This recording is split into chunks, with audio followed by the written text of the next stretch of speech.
Analysis करवाने वाले। तो चलिए शुरू करते हैं, देखते हैं कि आज आपके 23 जनवरी सेकेंड शिफ्ट में कौन कौन से क्वेश्चंस पूछे गए थे। तो चलिए पहला क्वेश्चन आपका आया हुआ था कि वर्तमान में महाराष्ट्र का मुख्यमंत्री कौन है। तो ये क्वेश्चन आपका पूछा गया था। तो महाराष्ट्र के वर्तमान में मुख्यमंत्री जो हैं एकनाथ शिंदे यहाँ पर राइट आंसर था, जो कि वर्तमान में महाराष्ट्र के मुख्यमंत्री हैं। वहीं पर अगर उप मुख्यमंत्री की बात की जाए तो देवेंद्र फडणवीस यहाँ पर राइट आंसर हो जाएगा, जो कि वर्तमान में महाराष्ट्र के उप आपके मुख्यमंत्री हैं। नेक्स्ट आपका क्वेश्चन पूछा गया था कि पृथ्वी का द्रव्यमान भार कितना है। अगर पृथ्वी के हम द्रव्यमान भार की बात करें तो 6 × 10⁻24 किलोग्राम यहाँ पर राइट आंसर था, जो कि आपका क्वेश्चन पूछा गया था कि कितना है आपका यहाँ पर द्रव्यमान पृथ्वी का पूछ लिया गया था। तो ये राइट आंसर हो जाएगा। नेक्स्ट आपका क्वेश्चन पूछा गया था कि गोवा का लोक नृत्य कौन सा है। तो गोवा के अगर लोक नृत्य की हम बात करेंगे कौन सा है, तो फुगड़ी नृत्य यहाँ पर, या फुगड़ी गोवा का सबसे लोकप्रिय नृत्य है, जो कि केवल महिलाओं के द्वारा किया जाता है।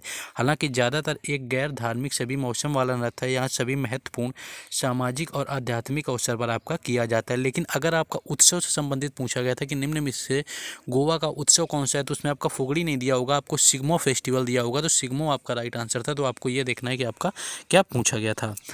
नेक्स्ट क्वेश्चन देखेंगे।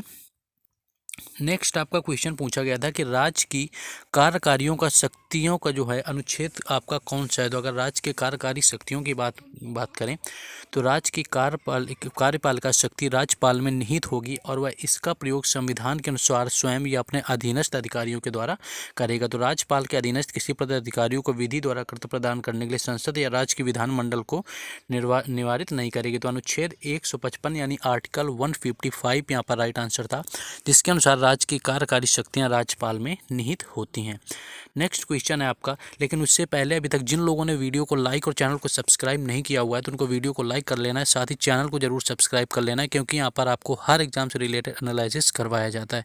साथ ही साथ आपको आपके बेल आइकन को भी प्रेस कर देना, जिससे कि आने वाले हर वीडियो का नोटिफिकेशन आपको मिलता रहे। और बाकी आपको जहाँ पर PDF दी जाती है, व्हाट्सएप ग्रुप और टेलीग्राम दोनों का लिंक आपको डिस्क्रिप्शन में दिया हुआ है। तो वहाँ से आपको व्हाट्सएप ग्रुप और टेलीग्राम लिंक दोनों से जुड़ जाना है, जहाँ पर आपको PDF दे दी जाती है। नेक्स्ट क्वेश्चन था कि टोक्यो ओलंपिक में मीराबाई चानू ने कौन सा पदक जीता हुआ था। तो भारत की star weight lifter Mirabai Chanu ने आपके कलाई के चोट के बावजूद विश्व चैंपियनशिप रजत पदक अपने नाम किया हुआ है। उन्होंने आपके टोक्यो ओलंपिक की रजत पदक विजेता मीराबाई चानू ने आपका 49 किग्रा वर्ग में आपका उठाया गया था, यानी 49 kg कैटेगरी में मीराबाई चानू ने टोक्यो ओलंपिक 2020 जो हुआ था उसमें रजत पदक हासिल किया था। तो टोक्यो ओलंपिक से संबंधित आपका क्वेश्चन यहाँ पर पूछा गया था, जिसमें आपका मीराबाई चानू का सिल्वर मेडल राइट आंसर था। नेक्स्ट क्वेश्चन था कि आपका ICC cricketer of the year 2018 का अवार्ड किसे दिया गया था। तो ये आपका क्वेश्चन रिपीटेड है, इससे पहले भी पूछा गया कि ICC वोमेन जो आपका क्रिकेटर ऑफ द ईयर था उसका अवार्ड किसे दिया गया था। इसका आंसर देखेंगे, लेकिन उससे पहले आपका वेरी इंपॉर्टेंट यहाँ पर आपके लिए फैक्ट बताना चाहेंगे कि जो आपका SSC GD का एग्ज़ाम हुआ था 10 जनवरी से लेकर के आपका 17 जनवरी तक आपका एग्ज़ाम हुआ था। तो उन सारे जो आपके 24 शिफ्टों में एग्ज़ाम कुल हुआ था, तो 24 शिफ्टों में जो भी क्वेश्चन आपके GK GS के पूछे गए थे 500 क्वेश्चनों को यहाँ पर एक्स्ट्रा फैक्ट के साथ जोड़ दिया गया और उन एक्स्ट्रा फैक्ट की जो आपको PDF है वो बना दी गई, जिसका आपका मिनिमम शुल्क यानी कि नॉमिनल चार्ज यहाँ पर 20 रुपीज़ का रखा गया, यानी 20 रुपये का चार्ज आपका रखा गया, जिसमें कि आपको 10 से लेकर के 17 जनवरी तक 20 रुपये में सारे 500 क्वेश्चन आपको मिल जाएंगे, जिसमें कि आपके सारे शिफ्टों के क्वेश्चन मर्ज किए गए। तो इसको लेने के लिए आप आपको व्हाट्सएप नंबर पर कॉन्टैक्ट कर लें, या आपको दिया होगा जहाँ पर आप जाके देखेंगे डिस्क्रिप्शन में व्हाट्सएप और टेलीग्राम का लिंक दिया हुआ है, वहाँ से आप ले सकते हैं। नेक्स्ट क्वेश्चन आपका था यही जो पूछा गया था कि 2018 में आपका क्रिकेटर ऑफ द ईयर का अवार्ड किससे दिया गया था। तो क्रिकेटर ऑफ द ईयर की बात करें तो महिलाओं में आपका स्मृति मंदाना में जीता था, लेकिन पुरुषों की आपकी बात करें तो विराट कोहली यहाँ पर राइट आंसर था। यानी आपका 2018 में 15वां ICC अवार्ड का आपका ये अवार्ड था 15वें नंबर का, जिसमें विराट कोहली ने आपका तीनों प्रमुख पुरस्कार जीतने वाले इतिहास के पहले क्रिकेटर बने हुए। उसी में आपका cricketer of the year award भी था, जो कि 2018 को विराट कोहली को दिया गया है। नेक्स्ट क्वेश्चन एक आपका पूछा गया था कि भरतनाट्यम का जनक किसे कहा जाता है। अगर हम भरतनाट्यम की जनक की बात करें तो भरतनाट्यम की जनक तमिलनाडु भरत मुनि ने नाट्य शास्त्र के जन्म इस नृत्य शैली का विकास तमिलनाडु में हुआ था। मंदिरों में देवदासियों द्वारा शुरू किए गए इस नृत्य को 20वीं सदी में रुक्मणी देवी अरुंडेल और कृष्णा अय्यर के प्रयासों से पर्याप्त सम्मान मिला था। तो भरत मुनि यहाँ पर राइट आंसर था, जिन्होंने आपके भरतनाट्यम का गुरु माने जाते हैं जिन्होंने शुरू किया। नेक्स्ट आपका पूछा गया था कि अर्जुन का पर्यायवाची, जैसा कि आपका हिंदी में पूछ लिया गया था कि अर्जुन का पर्यायवाची क्या था, तो उसमें धनंजय आपको ऑप्शन में दिया हुआ था, जो कि आपका राइट आंसर था। यानी अर्जुन का पर्यायवाची आपका धनंजय था, जो कि ऑप्शन में दिया गया था, जैसा पता चला है। नेक्स्ट क्वेश्चन आपका ये पूछा गया था कि रबी और खरीफ की फसल से संबंधित फसलें कौन कौन सी हैं। आपका रबी और खरीफ जो उत्तर भारत की फसलें हैं उनसे संबंधित पूछी गई थी कि निम्न में से कौन सी फसलें रबी और खरीफ की हैं। तो रबी की अगर फसल की हम बात करें तो गेहूं, जौ, मटर, चना और सरसों जो आपके होते हैं ये रबी की फसल से संबंधित। और खरीफ फसलों की बात करें तो खरीफ फसलों में आपका जो आता है, खरीफ फसलों की आगे हम बात करेंगे खरीफ फसलों में आपका कौन कौन सी आता है। तो इसमें आपको जो प्रमुख हैं धान, मक्का, ज्वार, बाजरा, अरहर, मूंग, उड़द, ये सारे आपकी खरीफ की फसलों से संबंधित। और आपके गेहूं, जौ, मटर वगैरह हैं वो आपके रबी की फसल से संबंधित होते हैं, जो कि क्वेश्चन पूछा गया था।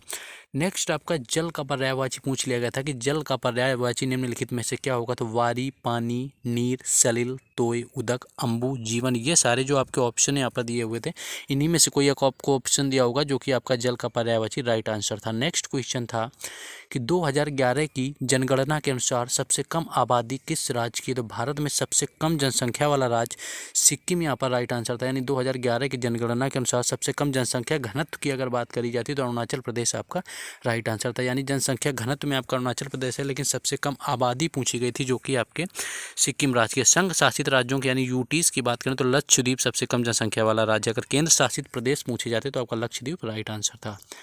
नेक्स्ट क्वेश्चन था कि 26 नवंबर 1949 को क्या हुआ था। तो 26 नवंबर 1949 को राष्ट्रीय कानून दिवस के रूप में भी मनाया जाता है। 26 नवंबर 1949 को देश की संविधान सभा ने वर्तमान संविधान को विधिवत रूप से आपका अपनाया हुआ था, यानी सभी ने आपके सिग्नेचर किए हुए थे। नेक्स्ट क्वेश्चन यहाँ पर पूछा गया था कि चरक संहिता किससे संबंधित। अगर चरक संहिता की बात करें तो चरक संहिता मुख्यतः कार्य चिकित्सा का प्रमुख ग्रंथ चिकित्सा स्थान में रोगों की चिकित्सा को लेकर औषधि कल्पना तक संपूर्ण विधान वर्णित है। यानी आपकी चिकित्सा से लेकर के संबंधित है जो कि आपकी चरक संहिता यहाँ पर आयुर्वेद से आपके संबंधित है, जो कि आपके पूछी गई थी। नेक्स्ट क्वेश्चन आपका था कि उत्तर भारत में मई जून में चलने वाली हवा को क्या कहा जाता है। अगर उत्तर भारत की बात करें कि मई जून में आपको कौन चलने वाली हवा को क्या कहते हैं, तो गर्मियों के मौसम में मई जून के दौरान उत्तर पूर्व तथा पश्चिम से पूर्व दिशा की ओर चलने वाली उष्ण तथा शुष्क हवाओं को लू कहा जाता है। तो लू आपको ऑप्शन में दिया हुआ था, जो कि उत्तर भारत में आपके मई जून में चलने वाली गर्म हवाओं को कहा जाता है। नेक्स्ट क्वेश्चन देखेंगे। नेक्स्ट आपका कुछ ऐसा क्वेश्चन आया हुआ था कि हाल में हुए विधानसभा चुनाव जो बिहार में उनमें से निम्न में से किसने जीता हुआ था। तो यहाँ पर आपके ऑप्शन जरूरी होते हैं, क्योंकि यहाँ पर कई सारे लोग विधानसभा के चुनाव हर आपके क्षेत्र से जीते हैं। तो विधानसभा का चुनाव उनमें से जो बिहार से संबंधित होगा उसने बिहार का चुनाव जीता हुआ होगा। यहाँ पर ऑप्शन न मिल पाने के कारण इसका आंसर आपको बताना कि ऑप्शन आपके क्या पूछे गए थे। नेक्स्ट एक साथ ही क्वेश्चन था कि चुल्लू भर पानी में डूब मरना का आपका मुहावरा आया हुआ था, जिसमें कि आपका चुल्लू ये हटा दिया गया था, भर पानी में डूब मरना लिखा हुआ था, जहाँ आपको चुल्लू फिल करना तो अत्यधिक लज्जाजनक जो स्थिति होती है आपकी, यानी कि अत्यधिक शर्म आने वाली स्थिति होती है, उसको बोला जाता है आपका चुल्लू भर पानी में डूब मरना। तो इस तरह का क्वेश्चन आपका पूछा गया था हिंदी का। नेक्स्ट एक क्वेश्चन आपका कुछ ऐसा था कि जीडीपी के घटने और बढ़ने पर किसका प्रभाव पड़ता है। यानी जीडीपी किसके प्रभाव से घटती या बढ़ती है। तो देश के कुल निर्यात में से कुल आयात को घटाया जाता है, और प्राप्त आंकड़ों में देश में कुल उत्पादन, व्यक्तिगत उपभोग, व्यवसाय में कुल निवेश और सरकार द्वारा देश के अंदर किए गए खर्चों के साथ जोड़ दिया जाता है, जिसके अनुसार आपके जीडीपी के घटने, आयात निर्यात जो होता है, जिसके अनुसार आपका जीडीपी घटने और बढ़ने पर आपका प्रयोग किया जाता है। तो ये था आपका 23 जनवरी सेकेंड शिफ्ट का एनालिसिस। जो भी क्वेश्चंस आपके पूछे गए थे तो उनको बताने का पूरा प्रयास किया। तो जिन लोगों ने अभी तक चैनल को सब्सक्राइब नहीं किया हुआ है, चैनल को सब्सक्राइब कर लेंगे, बेल आइकन को प्रेस कर देंगे, जिससे कि आने वाले हर वीडियो का नोटिफिकेशन मिलता रहे। और साथ ही साथ अगर आप इस पीडीएफ को लेना चाहते हैं, जो कि आपके पूरे यहाँ पर देखेंगे 10 से 17 जनवरी यानी 24 शिफ्टों में पूछे गए 500 क्वेश्चन है, जिसका आपका यहाँ पर आपको डिस्क्रिप्शन में जाएंगे, आपको व्हाट्सएप ग्रुप और टेलीग्राम लिंक मिल जाएगा, जिससे जुड़ करके आपको पीडीएफ परचेस कर लेना है। बाकी मिलेंगे थर्ड शिफ्ट के एनालिसिस में। जय हिंद।